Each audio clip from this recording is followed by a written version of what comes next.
Okay, people, so we're back. Black Sheep, me and Bálint, once again endeavouring to, well, protect Hungary. Yeah, endeavoring to try to tell our opinion. Exactly. And to, let's not forget, we're trying to reduce the level of ignorance about our beloved country. Exactly. Now, today, the idea of second-class citizens. The beautiful idea, I thought of George Orwell. Now, for once in this modern time, I didn't think of 1984, but of Animal Farm, and the fact that all animals are equal, but some are more equal than others. And I have to say, I have this feeling that we're on the receiving end of this. It often appears that we are not considered equals by the West. Don't you say? What do you say? Just a story. And you know what? The funny thing is in Animal Farm that the original ideas are written on the wall. Yep. And somehow, someday, somebody suddenly extends it with a word or two or a half sentence, and that suddenly the whole meaning's changed. Yep. And I have the same impression with the European Union. Oh, good, yeah. We joined this club in order to be free, have freedom of speech, freedom of religion, and all this kind of stuff. And then at the end, we come back to communism, where you are not allowed to say certain things, you're not allowed to think certain things, and you're punished for saying them out loudly. I mean, this is the thing, and once again, okay, the European Union is, I mean, from where Hungarians see it, it is nothing more than essentially a microcosm of the Soviet Union. Right now it is. I mean, okay, they deny this, but it's almost like, you know, as the Soviet Union started to fall apart, the European Union said, "Oh, listen, can we have the blueprints? Because I mean, it's pretty good. You know, we can make this plan work." But as you say, we've got it to this situation where you aren't allowed to say anything. Diversity is in name only. Yeah. And we can see that inside the European Union, not only inside the European Union, but the European Union is very, very guilty of treating certain nations Second class. in a second-class manner, yeah. We've got the same things. Now, obviously, it's not only the Hungarians. You can see when the Germans bought Greece, that, you know, there was a power relationship there. It's like, no, we have the money, you don't, we will buy you. And it's like, okay, that's obviously quite disappointing for the Greeks. But we get this all the time, not only in the European Union, also in Western Europe. In America, I'm not so sure. I don't... Well, everybody's second class compared to the Americans, you know. True. There's a thing called American exceptionalism, and even Obama had to, how should I say, vow an oath to support it. So, but this thing is when you talk to great powers, you know, we've never been a great power in the last 500 years, and for us, it's, you know, it's like how should I say, a well-known situation that you have to bow your head before you enter the room. But the difference is how do you treat you after that? Exactly. And the problem is that we see that the former communist countries are treated like people who don't understand what democracy and business and capitalism means. And we joined this club to learn it. But after 30 years, who can say we haven't learned it at all? Exactly. And this is the thing that the European Union also forgets, that we were not born out of dust. Before, you know, at the beginning of the 20th century, if you look at Hungary, then you say, okay, if you look at the end of the 19th century, Hungary had the second metro system in Europe. So London was first and then Hungary was second. So you say, well, we're not doing too badly. Historically, we were there. Okay, then we had the First World War. Then we had Trianon, which, as we've explained, and we'll keep coming back to it because it's the scar which will never heal. It's the wound which will never heal. And the fact that destroyed destroyed the railway system, the road transport system. We lost all the natural resources and 2/3 of the country. Also soft power. Exactly. And after that, we are treated, both First and Second World War, as sort of despicable. Despicables, yeah. And the funny thing is that one thing comes from another. Exactly. So after First World War, we had no chance but to join those countries, Italy and later Germany. We were first allied with Mussolini's Italy because they were promising us to return at least some of the territories. Now, this is it. This is what a lot of people don't know. People say, so, well, why did the Second World happen? The Second World War happen? Well, mainly it's because the First World War, the peace was which was dictated to the losing party parties was so unfair that the Germans immediately said, well, we're not going to stand for this. And then you've got the same idea where the Hungarians were brought into the Second World War because people said, listen, you lost 2/3 of your country. We can't give it all back, but we can let you have this back, this back, this back. At least we can talk about it. Exactly. And if you speak about the Great Britain, France, United States, they weren't even open to discussions regarding some sort of reparations or some sort of repairing the mistakes that were made during the No, exactly. And once again, that ties into what we see today. The fact that there is a certain arrogance. It is, unfortunately. I mean, unfortunately, this is not the confidence you say, of course, we have done this, we've done this. Fine, you sort of say, okay, if we look at Britain, the British are incredibly arrogant. I mean, I know, I came to Hungary and I said things and people's eyebrows shot off their heads and only came back down to earth like several weeks later. And now, looking back at the 22-year-old me, I think, God almighty, that was an incredibly arrogant thing to say. But that's how I'd been raised. You were born in Britain then. I mean, maybe now things are slightly different. I mean, because there are different educational movements in the UK now. But the arrogance comes from the fact that they're building on what used to be confidence. Fine. Yeah. And you can have a nation which is self-confidence, and that's a very, very good idea. But when we look at Britain now, and we sort of say, well, you know, you've got problems with migration, you've got problems with immigration, you've got problems with political responsibility, you've got problems with the finances of the country, the economy seems to be going to shit. We're talking about people now being, what's the phrase? Heat poor, is it? The fact that heat poor? There's a new group of people, and this is something that, unfortunately, I'm very aware of because my mother falls into this group where she cannot afford to heat her house. So in the winter, she'll say things like, oh, I've got guests coming next week. So on Monday, I'll start heating.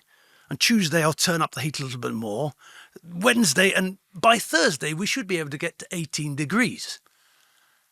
And you sort of say, oh, hang on. This, for a country which boasts arrogantly of being the best in the world, so something is seriously wrong here if we've got these people who cannot afford to heat their own houses. And this is a woman who worked until she was, God knows, I think my mother retired when she was 70 odd. So it's not like, oh, well, she's been lazing around half her life, she hasn't done any work. Yeah. We've got these people in the UK, and it's not only my mother. There are huge swathes of the country where people say, I cannot afford to heat my home. I have a good story about it. I used to work for a Hungarian think tank, and we had a university professor who was a visiting fellow at us. And she has come to Hungary in the last 2 to 3 years, always in the winter. And she was asked that the winter is much more harsher here than in England. Why you come here this time of season? And she was shy, and she after a couple of seconds she just said that because the heating is much better, much less expensive here. So right. I can imagine she's a university professor, exactly, active university professor. Now, and you sort of say, well, how can we tally these two things? How are we meant to accept the arrogance of the West when we can see that the Hungarian government, for example, is doing everything it can to keep prices down so that Hungarians will be able to, I mean, I think we've got the lowest gas prices, lowest electricity prices in Europe, or if not the lowest, then the second lowest. And you sort of say, well, you know, we're not bragging about that. We're not acting arrogantly about that. We're just saying, well, you know, let's get on with the job. Whereas we are treated with arrogance by the rest of the European Union, or certainly the Western European Union countries. Yeah, I'm trying to be not picking the British, but you know, there's a saying in Hungary that the British scientists, and whenever it's a nonsense, whenever it's something completely useless, then they say that, oh, the British scientists have invented it. And the last 3 years, and the reason I'm telling you this, in Hungary we had 2 types of how should I say, movements regarding ideology. One was the Germanophile, and the second was the Anglophile. Naturally, the Germanophile was stronger than the other one because it was closer. Because they are closer, then we have to live. We live together with the Austrians, who are also German. So this kind of stuff. And but there was a definite and feelable movement or attraction toward Britain, right, for a number of reasons: freedom, liberty, economic solutions, stuff like that. Even in the Second World War, right, there were people who were definitely and acceptedly Anglophile. But I mean, also, the Second World War, we've got Ulen Revitsky, For example, who went to Sweden, and from Sweden was trying to extricate Hungary from the Second World War situation and trying to ally us with the Allies. He failed, and for example, they had a famous professor Szentagotay who went to Turkey to achieve, and for example, there was a prime minister called Kálai, Miklós Kálai, who was also doing his famous dance to the Germans, to the Brits. And now that we see that this arrogance is combined with a definite and visible decline, what we see is that you're going down, dude, and you still haven't given up from your. We say it, you still sit on the high horse, exactly, talking down to us. Exactly. And this is the thing that I never understand. We can see, and obviously people in the UK or people in Western Europe can see that, yes, the economy has taken a turn for the worse. Things are slowing down. The German economy has stagnated for the past 2 years, but they still remain on their high horses. And they still tell us, well, you're doing that wrong, and you're doing that wrong. You say, listen, when we look at the two situations, okay, you cannot compare one country to another. This is a basic... apple to oranges. Exactly. And obviously, to some extent, Hungarians have to admit that it's far easier for a Hungarian government to control 10 million people in a relatively small space than it is for Germany to try and control God knows how many people they have from God knows how many different continents, or the British the same. It can't be compared. But you also have the economy of size. Exactly. That should be also a significant advantage. Exactly. But when you can see that they've ruined it, you wonder why we are still spoken down to from this great height that, of course, you're only small, you don't understand, let us come and tell you how to do it. It's like, it does great. Well, we accept and we know that Britain and Germany and France also has advantages in a number of areas. So we are open to suggestions. We are open to advice. We are open to how things work better. But when they are forced upon you, then it immediately brings a resistance. And there has been so many people trying to tell us what to do and how to do, from the Turks to the Austrians to the Soviets, the Russians, and all these kind of people. So we have a natural born resilience and resistance towards this kind of thing. So whenever someone comes to Hungary and tries to tell us how to do, he will be immediately met with a silent resistance and then an outspoken resistance. But and this is completely obvious. This is natural. Somebody comes, you sort of say, well, if we go back to, how many times when I was a child did I hear quoted at me, manners maketh man? It's like, okay, fine, you can quote it, but it doesn't appear that anybody's paid any attention, because you get people coming in and say, well, you're doing that wrong. No, you should do it like us. And say, well, listen, we're a different country. We're a different size. We have a different history. And what we're doing seems to be working for us. Perhaps you would like to study us and maybe say, oh, hang on, we could try that. The perfect example being I've got a friend who's a research doctor. And there was in Berlin earlier this year, there was this huge medical expo conference, whole week of doctors talking and being serious and buying new stethoscopes and saying, oh, this stethoscope is digital, uses Bluetooth, no idea, whatever. And he went there. And Rolly was there and he was listening to these people, and they were saying things like, well, what we have this plan for eventually, maybe 10, 15, 20 years in the future, we're thinking, we're looking ahead, that everybody will have access to their medical records on a mobile phone. And everyone said, wow, God, it's like Star Trek and Star Wars rolled into one. And Rolly pulled out his phone and said, what, like this? And the German guy was like, hey, what? He said, well, look, here's my entire medical history. Here's the operations that have been performed on me. Here's my prescription history. And the German guy said, oh, well, obviously you get this because you're a doctor. He says, no. Everybody in Hungary has access to this. And say, oh, yeah, well, it's obviously just a prototype. He said, no, this has been up and running for years now. The German guy was completely downfallen. It's like, oh, my God, there they are planning 20 years in the future, and the Hungarians have already done it. Now, this is just an example of the fact that we are ahead of the game in some respects. Yeah. Because we also have the economy of size, we are small. And it's much easier to implement for 10 million people than it is for 90 million people. True. But you would have thought that when we have something like the European Union, you would have thought that it would be an idea or perhaps a good place where exchange of ideas could take place, Yeah. where we can learn from the Germans, but they could also learn from us. We could learn from the Brits. They could also learn. It doesn't seem to happen. But that wasn't the idea behind it. And the more I think about it, the more I see that the joining of the former communist bloc countries were not about bringing them up to the German or Austrian level, but to get cheap markets. Right. And the more I see, the more outrageous it becomes. So I had a German businessman who was in business contact with my previous employer, and he told us that he hasn't done two dire things in Hungary, but he knows people that made businesses and behaved in a way that in Germany they would be sent to jail immediately. And they allowed themselves, and they would there was no anything, they haven't been touched or anything, they haven't been persecuted or anything. Right. Just because they were German and they could allow this kind of behavior. I mean, this is the thing that we do here. I mean, I remember thinking, I mean, back in the day, I voted. Actually, I couldn't have voted. Actually, maybe I could, because maybe it was one of those. Because I wasn't a Hungarian citizen yet, but I maybe could have voted because as an EU citizen, I was allowed to vote in local government elections and. Yeah, if you have a permanent residency, you can vote on a local councils and stuff like that. But I mean, I supported the idea of joining the EU simply because, from a personal point of view, it made things much easier for me concerning travel back to Britain or back to Hungary. But you know, as you grow older and you become more cynical, or you're more experienced. More experienced, yes, exactly. Let's avoid the word cynical.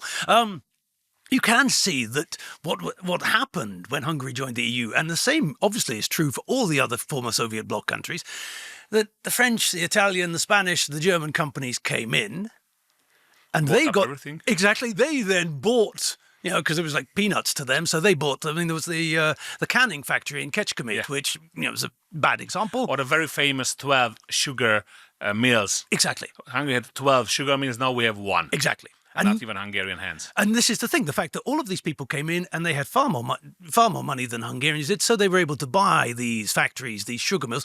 And people at the time said, oh, look at this, they're going to come in, they will buy it, invest in it. No, they will come in and they will shut it down because then there is less competition for them. Yeah, exactly. And unfortunately, this is something that it sounds, when you say this to people, and when I say this to people come from Britain or the West, they say, conspiracy theorist. It's not. No. It's not a conspiracy theory. You can actually see it.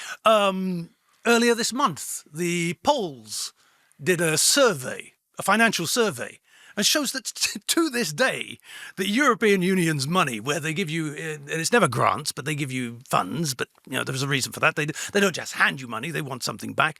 He said 80% of the money goes back. Yes. So all of these things where people say things like, why are these Hungarians so uppity and so, they want their money. Why don't they just toe the line? If the EU's going to give you money, keep your head down, bow down and toe the line and say, we're not getting the money. That's the most outrageous claim. And whenever I hear, usually I calm people, but whenever I hear it, I really get upset and angry, and I'm also smoking like hell that this is a grant to you. This is not a grant to us. This is not free money. We gave up a big part of our sovereignty in order to receive funds to get to the level of the EU. Did we get closer to them? Not really, and not because of the government's fault or everybody else. Just because the whole system was invented like this. I have a story about migration. I had a Nigerian student. And he told me that in the Lisbon agreement, this and that is written down. You must support migration. I said, okay, please read the Lisbon agreement. And he came back to me and said, it's 2 lines. I said, yes, it's 2 lines. Who makes these kind of rules out of a very generic term? Exactly. Somebody somehow made this thing, and then you have to obey. And I told this guy that we Hungarians are very bad at obeying. So when you tell us that just because I told you so, you're going to get a negative answer from a Hungarian, that's for sure. But I mean, this is the crazy thing. But you would also say that, once again, I think we're fighting against ignorance. The fact that your Nigerian student had this opinion until you said, read the bloody thing, at which point he says, oh, it's only 2 lines. It's like, okay, but we see the same thing represented in the Western media. Everybody says these things. They say, but did you read the Lisbon Agreement? No. but you're reporting on it. Yes. You're castigating us for it. Yes. But you haven't read the original document. No. It's like, the whole thing is illogical. Yeah, it is. There's a term, and especially in organizations where there's a strong hierarchy, that it's abuse of power. Yeah. And basically, what the EU is doing is they're abusing their power back and forth. So, from a media point of view, from a economic point of view, from a also point of view. So, what we see is that Brussels is dictating us, and it be it Berlin or Paris, we don't care. Doesn't matter. And when I say, and I like to annoy people with that the more you act, the more you look like Moscow. Exactly. And then they're really upset.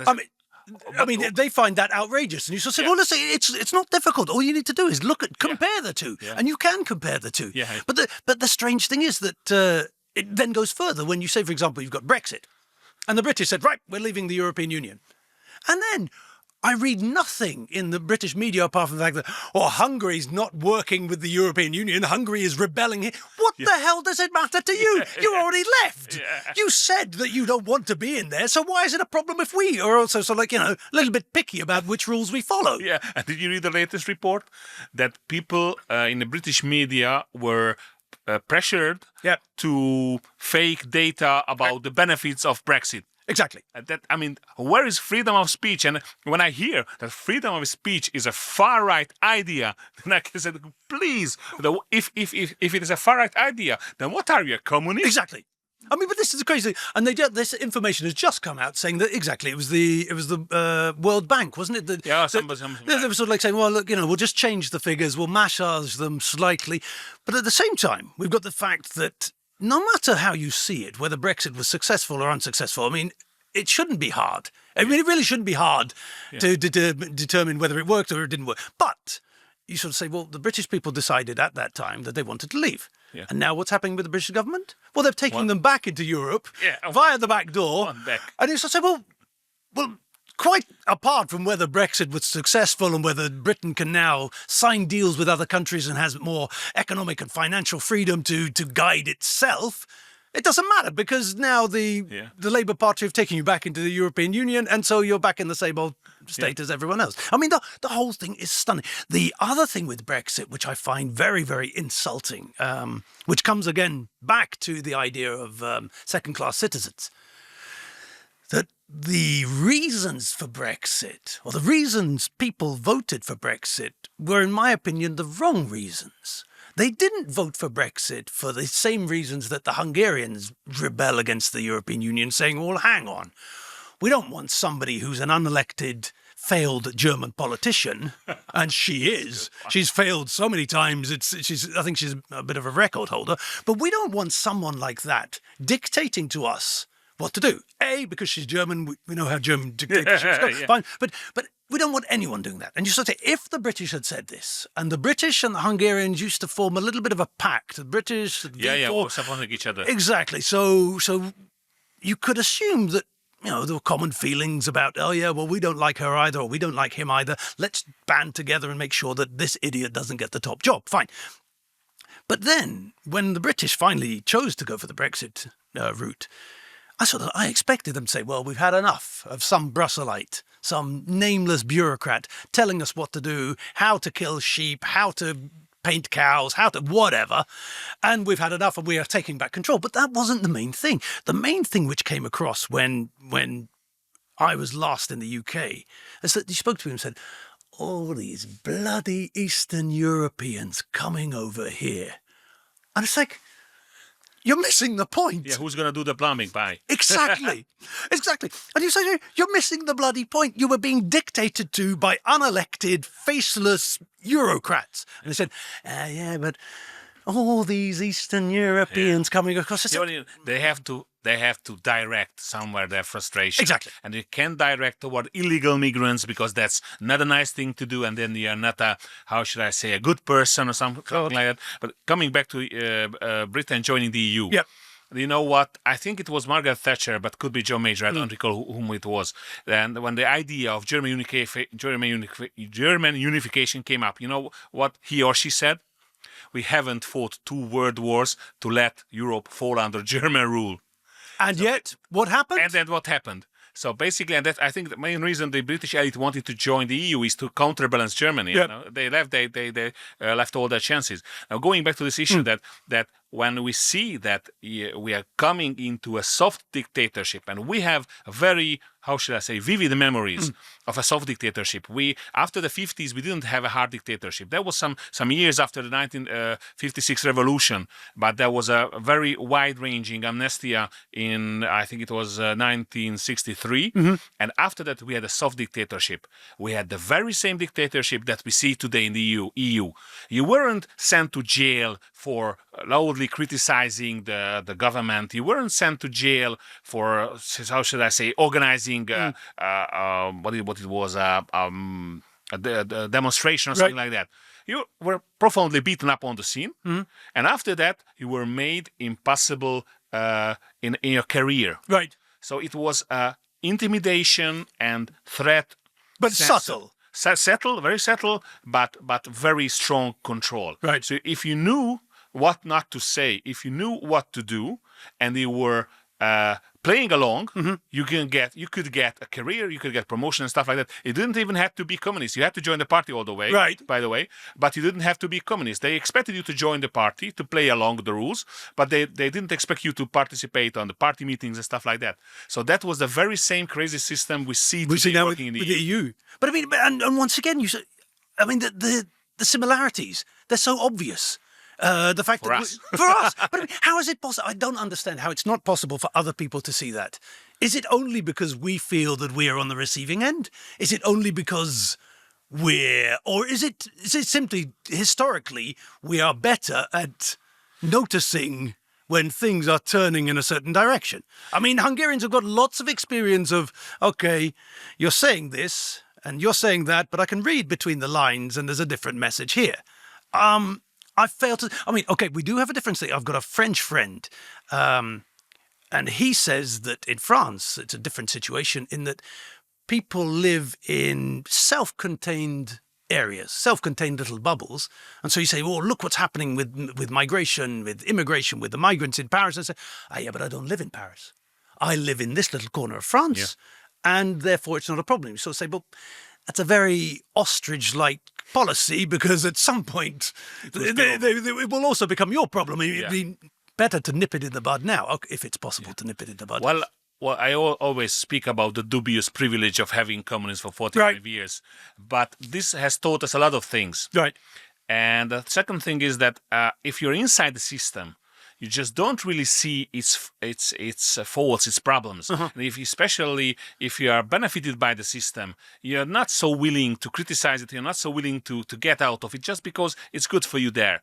And we have a saying, I don't know if it exists in other languages, that we are up to excrement until our neck. Right. And you don't do anything you don't want to make a wave. Right. And this is this feeling I have regarding Western Europeans. They have a good living, good standards of living. Until now, they've been secure. They've been living in security. But as you say, I mean, it's until now. Now it would appear that their living standards are dropping like a stone. Yep. The security that they once had, as far as I can see, okay, maybe it's not all gone, but there are certain places where Definitely worse. Exactly. We've got things. Say, for example, I was reading this morning about France. They now have 170 no-go zones, and it's like 170. That option doesn't exist. Exactly. And we have the beautiful example of the Hungarian foreign minister being rebuked by his British colleague. This is 10 years ago, even more, for daring to say that there are no-go zones in London, which he was only saying because the British had actually reported that there are no-go zones in London. At which point the British Foreign Secretary said, "How dare you?" Where have you seen this expression? Exactly. I mean, this is the strange thing. And you wonder at times like this, you sort of say, fine, the Hungarian foreign minister is quoting from a British document and then being rebuked by the British Foreign Secretary for daring to say that which was printed in the UK. And you say, at which point is this, what is it they call it, cognitive dissonance? Dissonance, yeah. When is it going to break? Because at some point, people will have to realise, the penny will have to drop, that what we've been told is completely different to the situation I see before me. you know why I do like tales, fairy tales, but also historical tales, because they tell you a story Right. about which was probably real, not the whole thing, but certain parts or the biggest part of it. And there's a tale about the emperor's new clothes. Uh-huh. What happens when a complete court, a complete city believes that the emperor is wearing his new clothes, where he obviously isn't, and suddenly a child breaks the silence and breaks the magic, and that everybody sees that something is not right. I don't know what it takes. This is it. I mean, we've seen more and more evidence. Last year or 2 years ago, Britain was on the media was saying that Britain was on the cusp of a civil war. Yeah. We've got the same thing now. We've got senior ministers in the British government saying that we need to do something. They said we need to start having a conversation about migration. Say, oh, yeah, 60 years have passed since that conversation should have been had. But they said, if we don't, then possibly there will be civil war in the UK. And you should say, and yet, if we don't say, well, we have an idea. It's like, oh, Yeah. don't be silly. You Hungarians are second class. Okay. One thing, what I like in Britain is British humor. Ha-ha. And John Cleese is an idol. He is. Sometimes I don't agree with him, and it's funny to see somebody so high in the society having socialist views. But that's me. We had the dubious privilege of living under communists, so we had certain feelings towards left-wing ideas. But anyway, the way he's shown through Monty Python, the word, and my favorite part is Eric the Viking when Atlantis starts sinking. And this is how the European Union works. They're standing until the ankles in water. Exactly. Maybe we should send a committee to find out if the island is really sinking. No, guys, your blood is sinking already, and the Vikings are already fleeing. Exactly. They're still working about the committee and all this kind of stuff. So this shows that I think the spirit hasn't left Britain, but you have to work hard. I mean, exactly. I mean, I'm waiting for people to wake up. But I mean, we have the same thing. We've got situations where if we go back to Central and Eastern Europeans working in the UK, if the Poles weren't there, then the British plumbing system would still be in the dire state that it used to be. I'll give you a perfect example of how amazingly bad plumbing in general is in the UK.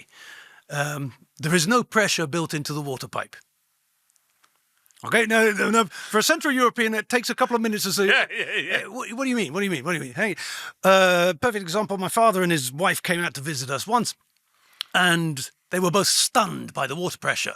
It was like, a glass of water, oh my God! It's like you broke the glass. It's like, and they said, well, where's the tank? It's like, where's the tank? It's like, yeah. Is it on the roof? It's like, what the hell are you talking about? I say, well, it's such a small little bungalow. It's like, you've got a tank on the roof. I said, we don't have a tank on the roof. What the hell are you talking about? And they said, well, if there's no tank, if there's no gravity to push the water into the pipe system, where's it coming from? It's like, the water is pressurized in the pipes. It's like, don't you say? Yeah. How is this possible? What is this black magic? Let me return with a Monty Python quote. Tell me how is it possible to hinder an earthquake with a sheep's liver? I mean, this is what we're talking about. I mean, I remember the family home where I grew up. There was a tank at the top of the house. The water came into the house, was pumped up very, very slowly into the tank, and it came down with only the gravitational pressure that was possible. And these people are complaining about the Poles who came in and essentially restructured their plumbing system. These people are complaining that the Hungarians, Czechs, Slovaks, Croats, all of these people coming from the same Judo-Christian background, from the same Christian religious background. And these are the ones that they want to lash out at. Because we have to pity the blacks who are here from Somalia. Because after all, they can't work. They're not going to work. But we have to pity them because of the colour of their skin. Again, we've got double standards. Yeah. And that double standards is a typical way of how people I usually call internationalists work. Right. And the strawman argument and the double standard are the easiest way to turn people around and to show them and prove them without the possibility to defend yourself how bad they are. And then after these two types of argumentation. You're just usually, if you're not prepared to counter it, you're lost. Right. You won't be able to have an argument with them because they are first of all strong believers in their own case, and the second they are prepared to use all how should I say unfair methods to convey the message. So in these kind of fights, you have to show them. I had a friend of mine who was a former Australian SAS soldier, and after that he was working for the Australian intelligence, and he told us that the easiest way to win over people from communist countries was to let them free. Right. And wherever they brought them, they said, it's a Petomkin village, we know this story. And I said, okay, you can go wherever you want. We won't block you, we won't hinder you. Go and see for yourself how capitalism works. And they suddenly, after 2 or 3 weeks, they realized that this system works. But with academics, they have issues because they were so focused on their ideology, and they were so strong believers of their own ideology, they had to use other methods to break them. But I mean, once again, are we not meant to be cooperating in this large world? I accept that there is competition in the world. I accept that everybody is competing against everyone else, and that's fine. Progress through competition, trying to outdo the next person. But, surely we should, I don't know, just level the playing field slightly in that we can recognize that maybe you have traditionally more money in Germany than we've had in Hungary. Maybe the French are better at this, that, or the other, but... I mean, we're not so bad. Yeah. I mean, without Hungarians, you wouldn't have the atomic bomb. For example. Okay, I'm not looking at the destructive capability, but more about the mathematical genius. Without the Hungarians, you wouldn't have the computer. Without the Hungarians, you wouldn't have the Rubik's Cube. Yeah. Which irritated the hell out of me when I was a child because I could never do it. But I couldn't do it. I accept that it's a very, very good thing, and congratulations to Erno Rubik. He's obviously a genius. But the Hungarians have done lots and lots of things, and every nation, or most nations, have done lots and lots of things. It's just that, 9 Nobel Peace Prize winners, is that not impressive enough? Yeah. 2 men in space? And even if we don't speak about a certain country, why somebody who comes from a different background should be inferior? Exactly. And the point is that if they don't realize it in all the Western European capitals, and let's not always talk about Brussels, right? Then the whole thing's not going to work.